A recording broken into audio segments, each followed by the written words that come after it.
occupato in ogni ordine di spazio a questa sala, benissimo, e ricordato il Presidente, abbiamo Rudi che finalmente riesce a darci la sua prospettiva giovane.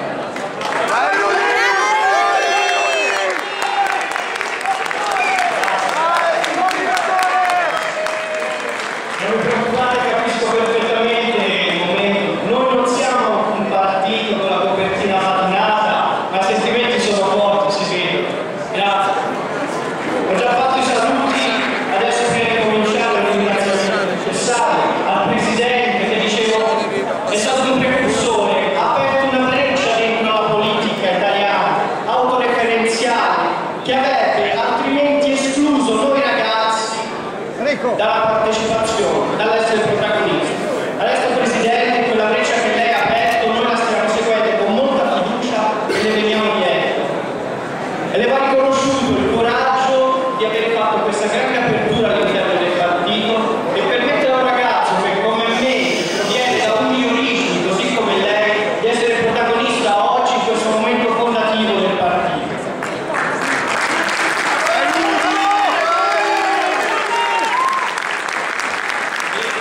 Questa è un'occasione importante perché possiamo mandare all'elettorato un messaggio forte, possiamo far conoscere la nostra vocazione libera democratica e la nostra grande sensibilità verso i temi sociali. Nonostante il fatto della nostra giovane età, però vi devo confessare che il nostro impegno politico è segnato da un po' di sofferenza. Nonostante la giovane età, noi portiamo dentro lo sdegno dei crimini e degli assassini compiuti durante gli anni 90, tra i quali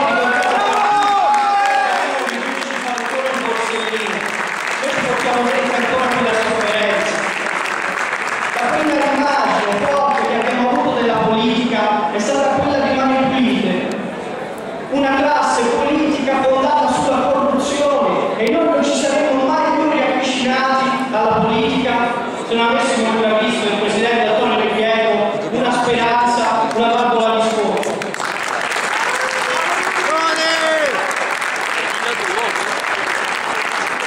Per la prima Repubblica, su Mani Pulite, si preferisceva di far concludere, in realtà sopravvive ancora e tutti lo sapete, perché compromessi e corruzione sono all'ordine del giorno nella pubblica amministrazione e si vanno a intersecare con poteri forti economici che a noi ragazzi ci relegano verso il basso. Adesso avere casa per noi significa vivere con i genitori.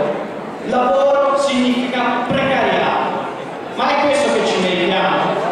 Io dico di no, c'è rimasta solo una cosa che possiamo perdere, la dignità, e la dignità perderemo se non reagiremo a questo stato di cose.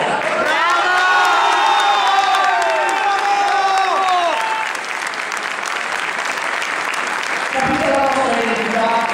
Capite dove vogliamo arrivare? Adesso dobbiamo fissare con mano ferma il nostro cammino e decidere qual è la nostra strategia. Io dico combatteremo su due fronti. Il primo nella piazza, sempre con le nostre bandiere, facendo levare alto la nostra voce affinché non cali nell'opinione pubblica di nuovo il silenzio e il torpore. Saremo in piazza ricordando quelli che sono i veri eroi che hanno dato dignità al nostro paese: Falcone, Borsellino, Peppino Impastato, e lo dobbiamo fare soprattutto in questo momento storico in cui assistiamo a vastissimi tentativi di divisionismo. Hanno cominciato con i partigiani cercando fango e discredito, sono passati a glorificare Mangano e adesso riabilitano Craxi. Questa non è la storia del nostro paese.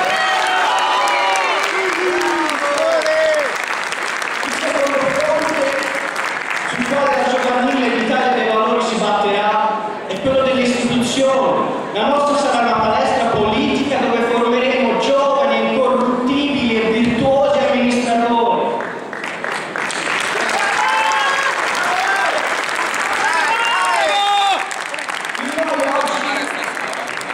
È possibile portare avanti la battaglia su due fronti, la piazza e le istituzioni, perché abbiamo un'unicità. Noi ragazzi di Italia dei Valori abbiamo questa unicità. In noi batte il cuore del rivoluzionario e allo stesso tempo la responsabilità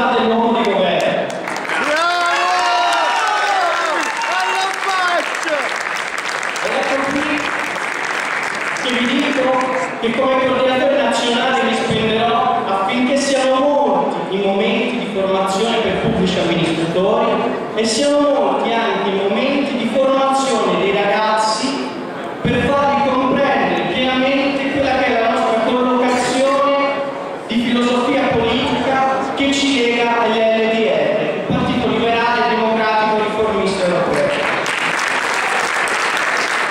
Perché quello che dobbiamo fare è proprio liberarci da vecchie antiche zavorre e fare in modo che l'Italia si possa ricongiungere a pieno titolo nel sistema delle democrazie europee che ci attendono.